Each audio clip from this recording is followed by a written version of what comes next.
In a shocking move that could silence some of the freshest voices in youth journalism, Condé Nast is merging Teen Vogue into its flagship Vogue website, sparking fierce backlash from the writers' union over fears of lost diversity and diluted political firepower.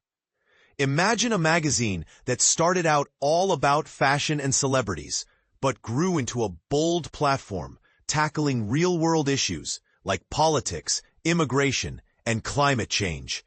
That's Teen Vogue, a publication that's been a go-to for young readers seeking more than just runway trends.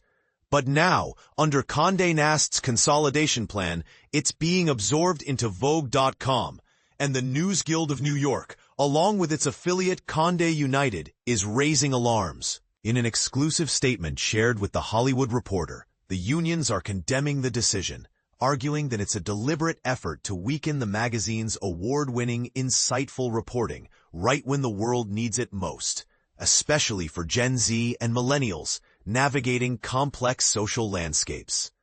But here's where it gets controversial.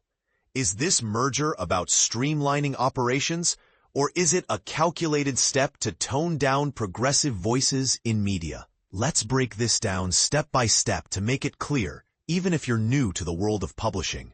Condé Nast announced on Monday that the 22-year-old Teen Vogue brand will become a distinct editorial property within Vogue.com. While the name and some of its identity remain, the current editor-in-chief, Varsha Sharma, is stepping down, and Vogue's head of editorial content, Chloe Malley, will take over. In her statement, Malley pledged to uphold Teen Vogue's unique perspective and focus, emphasizing content on career growth, cultural influence, and topics that resonate deeply with young adults.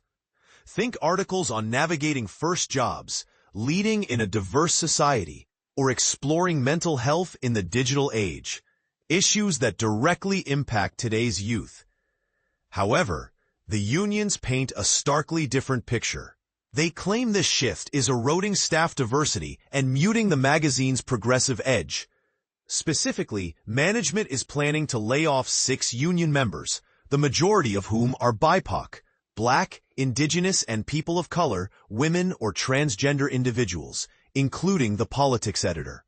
This, they say, perpetuates a troubling pattern at Condé Nast, where layoffs disproportionately affect marginalized groups. As a result, Teen Vogue will no longer have dedicated writers or editors focused on political coverage, a move that could leave a gaping hole in discussions about elections, social justice, and global events that shape young lives.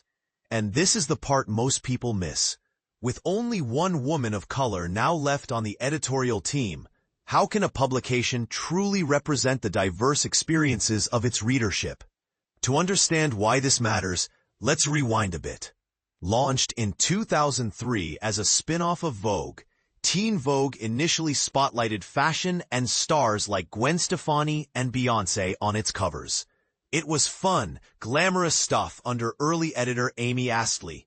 But in 2016, under Elaine Welteroth's leadership as editor-in-chief, the magazine pivoted dramatically. It began amplifying voices on politics, labor rights, climate action, and immigration. Topics that aren't always glamorous, but are crucial for informed citizenship.